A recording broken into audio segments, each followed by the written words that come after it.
I'm very impressed that the TNT is not just some bunch of jocks yelling "do more."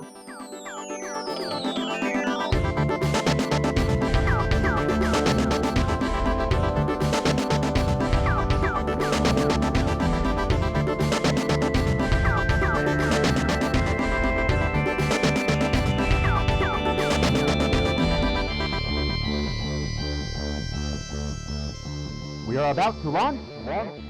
What's up, everybody? Truth Not Trends. That's right, Liam Bauer here, back in TNT Strength headquarters, Oakland, California. This is the podcast where we help you maximize your strength as safely and efficiently as possible. My name is Liam Bauer, and I've been a strength coach for 37 years and counting. Today, I was happy and blessed to have one of our TNT clients with us today, joining me live in the studio, Dr. David Berliner, who is a PhD and has multiple doctorates in psychology. Berliner was a professor at Arizona State University, but he's also worked all over the world and has authored more than 400 articles, books, and chapters in the fields of educational psychology, teacher education, and educational policy, including the bestseller, The Manufactured Crisis. So today, I was lucky to have David join us in the studio and chat about his TNT Strength Success journey. We'll get to that soon. But before, I want to tell you, don't forget, if you're looking to improve yourself in every way possible with strength, cognitive abilities, we highly recommend you try out some creatine monohydrate. It is the number one most researched supplement in the world. Everyone on the TNT Strength crew takes it every day. And I also want to remind you that if you're looking to build the best home gym possible, I highly recommend you take a look at the offerings from Inada Gym. Inada Gym makes computerized smart gym training platforms that basically allow you to replicate any sort of barbell, dumbbell exercise that you can imagine in a very compact and safe, efficient platform. You could slide it under your bed. You can do bench presses, deadlifts, shoulder presses, curls, anything you can think of. And if you act now and use the code TAKU, that's TAKU, you can get 20% off any of the different platforms available in the Inada Gym store. All right, so sit back and relax and remember to enjoy this episode, brief, intense, and filled with an amazing journey with Dr. David Berliner. Boom, baby.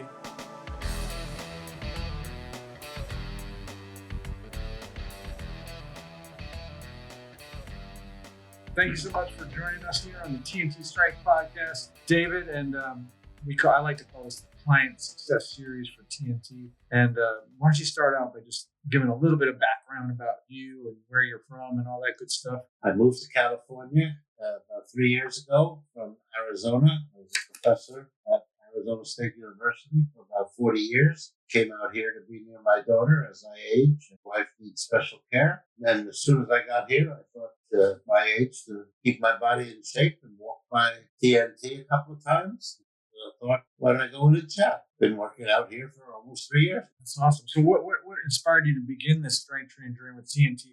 Were you feeling things in your own body or just things around you? I'm old, and when you're old, your body starts to betray you. And I thought, well, I better put some some strength training and make sure I have the muscles last as long as possible. So although I'm walking with a cane now, I'm still walking and highly mobile. I'm still driving. My body's in pretty good shape. My mind is in pretty good shape. And at 87, that's pretty good. Yeah. So how do you feel your experience working with TNT Strength so far has kind of influenced your perspective on health and wellness? Well, the first thing that impressed me about TNT was that it was, I guess the word, quote, scientific, unquote, in the sense that you all have your iPads, you know what machines I've been on, how much weight I've used, how many repetitions I've had, and you have 3 years of data on me on 10, 15 different machines. And I think that's terrific that you have records like that. So you know how I'm doing. You can increase the weight and start decreasing the weights, the number of repetitions. I'm very impressed that the TNT is not just some bunch of jocks yelling, do more, do more. And that impressed me. I appreciate it. Can you share any specific goals that you had when you started out your training, or how the strength training at TNT has helped you achieve any of those goals? Well, I didn't really have any goals other than trying to stay alive at my age. And again, I think I'm stronger than most 87-year-olds because I work out here. I'm still walking. I can still lift things. I can bend. I can get out of chairs. I live with a whole bunch of old people in a retirement home. I dare say I'm spryest of them.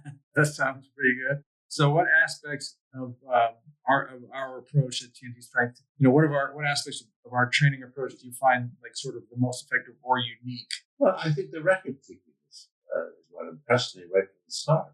You know what machines I've been on, you know what muscles they work with, and you have complete records. You now have 3 years of my records. So just the other day, I broke a record for seconds I was doing something. That's a nice feeling to know that you have those records and they're available as I'm training twice a week because they're on your iPad. You've set up a very impressive, I was a modern approach to strength training. It's modern in the sense that you have records at your disposal right at your fingertips as I'm working out. So you can say, do it another 5 reps and you got a new record. Yeah.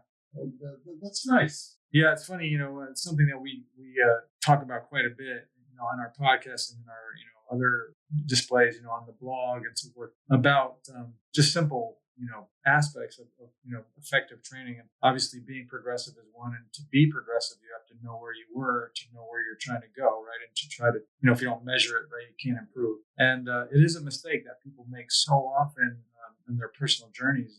They put a lot of time aside to go to the gym, go through the motions, but they don't track anything. So they don't know how to progress, or they don't realize that they're not progressing because they get into a groove, and they just, they go, oh, what did I do last week? And then they just do it again, and they just go, oh, I did this 10 times. I guess that's what I do. I do this 10 times. And then they wonder 6 months in, I don't seem to be making any progress. You have to be progressive. So yeah, it's one of the things that we appreciate is, keeping those records, and it's something we take care of. So you don't even have to think about it, right? You just, all you have to do is show up to do the work. So have you noticed changes in your daily life or even in your work, incorporating the strength training into your routine? I'm not sure I do, but I certainly know I feel at my age that I have more control of my body than most people my age do. So I live with most people. I guess the word is I feel strong. Yeah. And when you're old and you feel strong, that's a wonderful feeling. Well, I'm glad that we can be part of it. Do you feel like, let's see, principles of evidence-based practice at TNT Strength, does it resonate with your background at all and sort of your educational psychology stuff? Yes, I have taught measurements in graduate schools, educational psychologist, as you said, with a PhD. In fact, I actually have 3 doctorates, so I have a couple of honoraries. So I'm pretty good on record keeping and the power of data. Data is what you want from schools. That's where I work. You set up data systems, data models, and you do the same thing. So I feel this is very compatible with my belief systems and my whole career. You have data to make decisions. Well, and most people make decisions by holding up middle finger and going, which way is the wind blowing? and data is really important. And you do it, and I did it all my career. I think that's what attracted me to you guys. Yeah, that's fantastic. So can you describe, are there any particular sort of moments or breakthroughs that you've experienced since you've been working with us here at TNT Strength? No, I don't think so. It's very even, the distribution of competency. No one day is special. You have routines. We talk about them. I find this a very, very even, very easy to come here. It's a low-key place with good records. Yeah. And that's what I was seeking. That's fantastic. What advice do you think you might give to others in, academia or education who are considering, starting a strength training program? Well, the advice is you're stupid if you don't. Because we get old. We don't exercise as much. We don't walk as much. I didn't swim as much as I used to. And once you start that with your normal deterioration, you're letting your body go and it'll fail you, as it must eventually too. But the question is whether you can delay that failure of your body. And I think I'm delaying it. And that's nice because I like living, eating, and drinking, and all of that stuff. and I can do that as long as I'm working out. Yeah. So how do you balance your training sessions with your other commitments? Professional, personal, whatever. Well, I'm retired. My stage of life, there's no problem fitting in workouts here, which I do twice a week. I walk almost every day. Go down to the Emeryville Marina usually because I like boats and water. Nice. That sounds great. If I don't do that, I go over to the Berkeley pier, Berkeley Marina and do it. So I try to get a walk in every day. I try to work out here twice a week. I must admit I don't eat sensibly. I never have and don't want to. There's lots of good stuff that I shouldn't be eating, and I don't give a damn because I'm working out and walking. All right. Well, I appreciate your candor. Do you feel like there's ways that strength training has impacted your cognitive function or your mental clarity, in any ways? I'm not sure. I mean, everything I read suggests that's true. That strength training part of helping you keep your cognitive skills high. So is walking, which is why I do it. I'm not sure because so much of aging is genetic. You just don't know. Sure. And do you feel like, do you feel like you've integrated lessons that you've gotten from us, training with us into your other stuff? I mean, are you doing any teaching these days or any kind of any research anymore or none of those things? Well, I am, but it's by myself. I'm still writing. In fact, just finished the book last week. All right. Congratulations. It'll be out September 1, they said, I think. And so I still write, try to do columns every now and then, op-ed pieces for newspapers, which don't always get published, but I send them in. Sure. And I try to keep my mind as exercised as well as my body. Yeah, that's good. And do you feel like you have any specific goals for the future, with these things, or is it more about, as you say, just maintaining and kind of fighting gravity, fighting, off the aging process? Yeah, at 87, I'm just fighting to stay alive. Best ways to do that are exercise and both your mind and your body. I don't know a better way to say it. And keep active, both mind and body. For sure. Well, now that I know that you're not trying to optimize your nutrition, we won't dig into that one too much.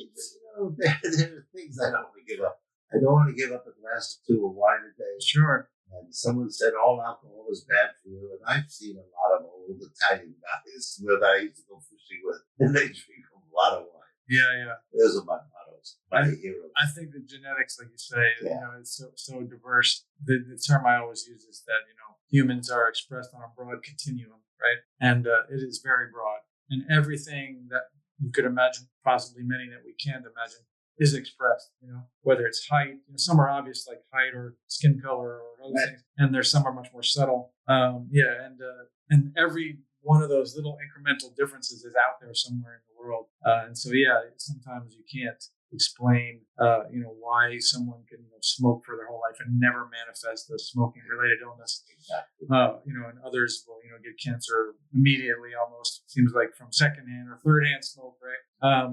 We just are, we can't control a lot of those factors.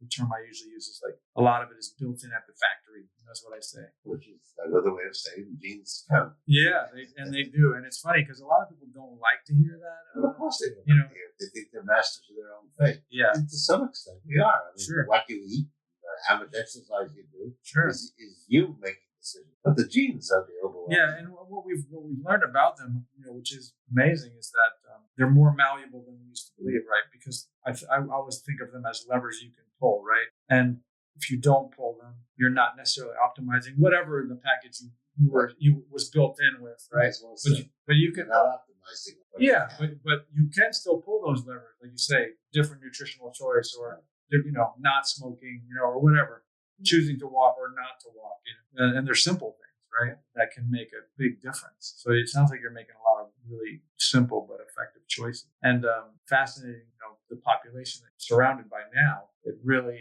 as you say, resonates because you can see the people that aren't making those choices sort of, losing mobility, and you're breezing past them in the hallways and jumping not up. breezing past But I am passing. Yeah, and you're in and out, like you said, up and down out of chairs and all that stuff, right? And and I think that it's a good feeling. In fact, the cane I use is for stability.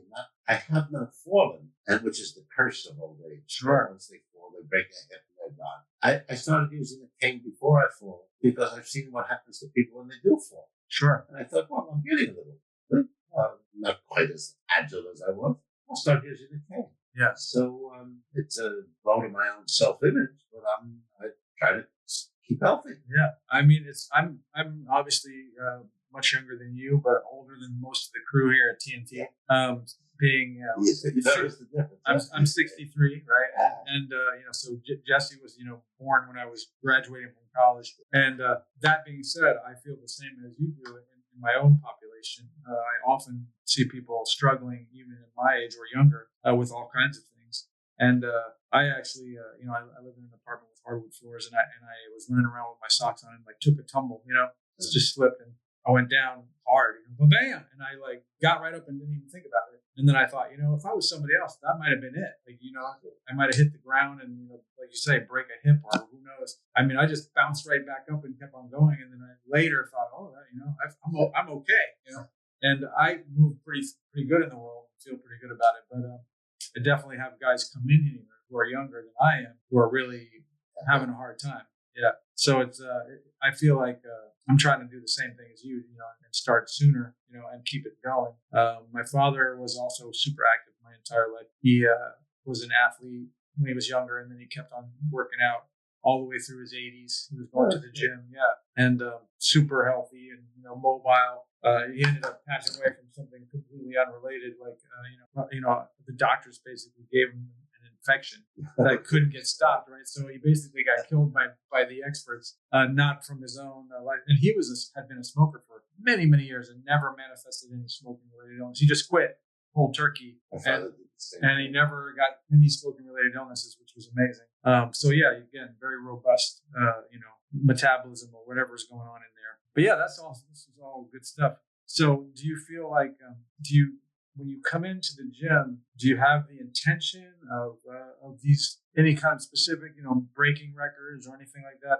Or do you just sort of show up as a blank slate and I don't know what's coming, but I'm here to do my best? I leave it to you guys to make the decision what machines I'm going to do. My goal is simply to have enough muscles to keep walking, keep physically active, and defy the age-related mechanicals. I mean, I'm not going to be able to defy aging and cancer and those kinds of, but we're mechanical systems as well as chemical systems. Sure. I can't control the chemical, but I should be able to control the mechanical. Yeah, there's a lot of structural stuff. Yeah, for sure. Yeah. I mean, that I can control. Yeah, fantastic. And is there things that you find that you enjoy or don't enjoy as far as the different options that we have available? With we have pretty much every kind of tool. Is there some that you? No, I rely on you guys to do it. Some arms, some legs, some back. I mean, I'm putting my trust in that you guys know what to do with your own body. Yeah, well, we appreciate it. So, what about do you listen to our podcast at all outside this? So you haven't really explored that much. Have you heard about us talking about creatine at all? Is that something? Yeah, I got a little discussion in with Jesse once. My diet, I'm in charge of my diet. It's pretty good. Yeah. I mean, I obviously have occasional taste for a fatty steak. Sure. Nothing wrong with that. We would recommend it. Yeah. And I drink my wine. But I'm nutritionally, I'm healthy. I do salad regularly.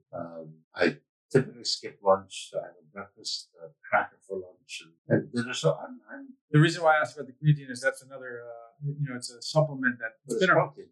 No, it's not protein. It's basically it's a flavorless powder that basically helps to increase ATP, right, the energy in your cells, and it's been researched and around since the early 90s. I think 92 Olympics in Barcelona was when it first really kind of exploded onto the scene. Athletes started using it and noticed dramatic improvements. So for many years, it had been associated specifically with sort of athletic populations as making people run faster, jump higher, get stronger, which it does. And again, it's been proven to work, which is amazing because it's not hormonal. It doesn't affect our hormone systems. It doesn't have any negative impact on those type of things where you can take, exogenous hormonal manipulation like steroids and different things. They can impact you in other ways, side effects and so forth. The creatine is basically the most researched supplement in the world, and the research just keeps pouring out for more and more benefits. So I had recent podcast guests, both in episode 191 and 192. There were two creatine researchers that are like the tops in their field. And the big takeaways for me, we all take it here on the team, all the coaches take it daily. But the big takeaways now are that they're finding that it also has cognitive benefits as well. As well as making stronger, or being able to work harder in the gym, move better. Yeah. So, but what they're finding is when you increase the doses slightly, it crosses the blood-brain barrier easier, and cognitive benefits can manifest pretty dramatically. So now I've actually doubled my dose from my previous maintenance dose based on the research that's coming out. But they're looking into it with pregnant women, with children, child development. Basically, it's something that they're thinking that essentially everyone in the world should be taking it every day. What is creatine made of? It's basically just a molecule.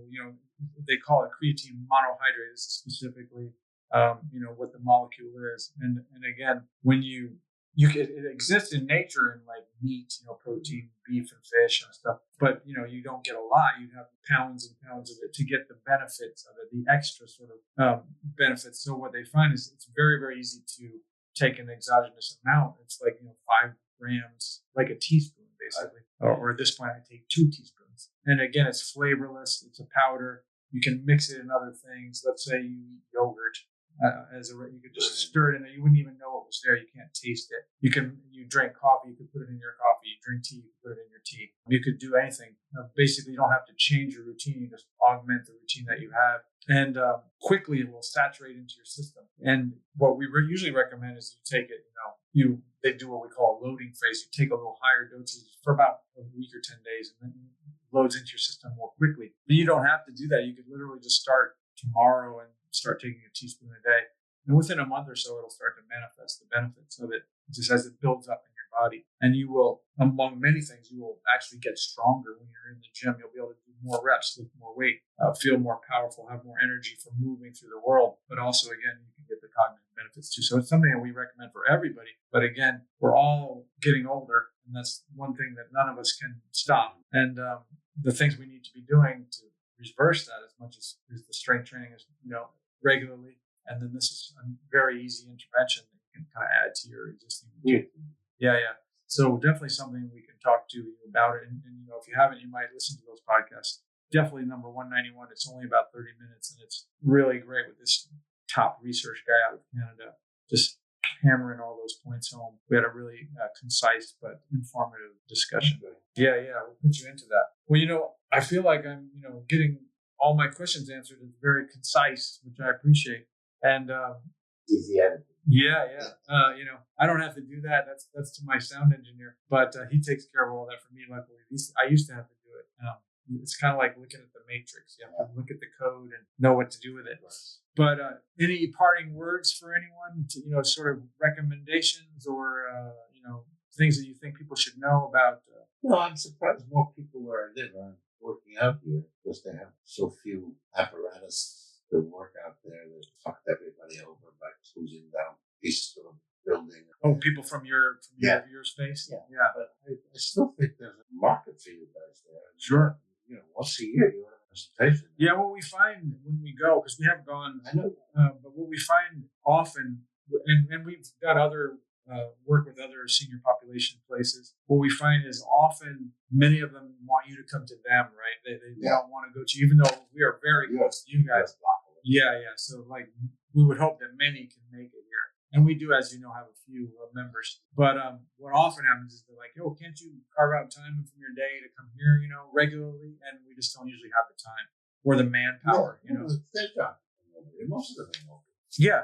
And, we've worked with some of the top researchers in strength training around the world, and they've done some amazing work with senior populations. And, one of our guys, Wayne Westcott, who's been on a few times and is a good friend of us here at TNT. He's retired at this point, but he was one of the top strength researchers in the country. He did a specific study with senior populations, and everybody was, your age or older, and having bigger mobility issues going in, walkers, wheelchairs, canes, and really challenged mobility-wise. And I think, with as little as 10 or 12 weeks, 2 times a week, they were only doing 5 exercises. The workouts were, taking 10 or 15 minutes twice a week. And they had this massive improvement in mobility and strength Most of them got off the walkers, off the canes. The only ones that didn't get out of the wheelchairs until there was some who had like missing limbs. But everyone dramatically improved their strength and mobility. To be against training in old age. Yeah, I know. It's so stupid. Yeah.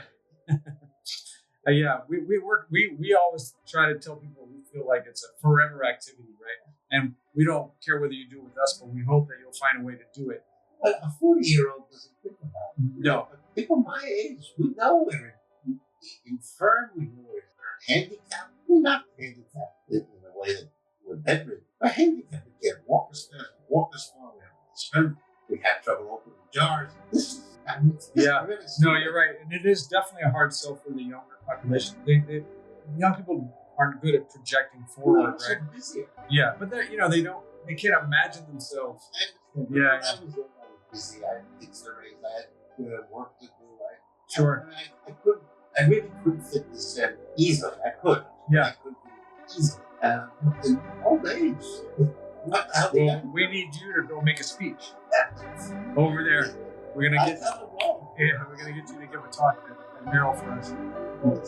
Sing our praises. Good. Hold it up. Yeah. All right. Well, I appreciate it. I'm gonna call it there. We're short and sweet. We got less than 30 minutes. We had a very good, concise chat. I appreciate you taking the time to come over and spend time with me. Thank you for listening to this episode of the Truth Not Trends podcast. Don't forget to subscribe, rate, and review us, whatever platform you are on. And also always share these podcasts with a friend. If you want to find out about TNT Strength and training with us live in the studio in Oakland, California, visit our website at www.tntstrength.com. You can also call us right here in the studio, 510-768-5421.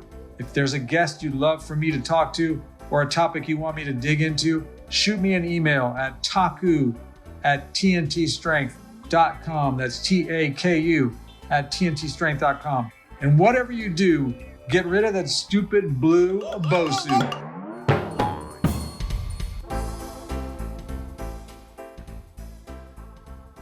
All right. Well, I appreciate your candor. Mixed and edited by Desmond McNeese for We Mixed It, LLC. Go to whatsoundsawesome.com. I got to save my files and send them over to my guy.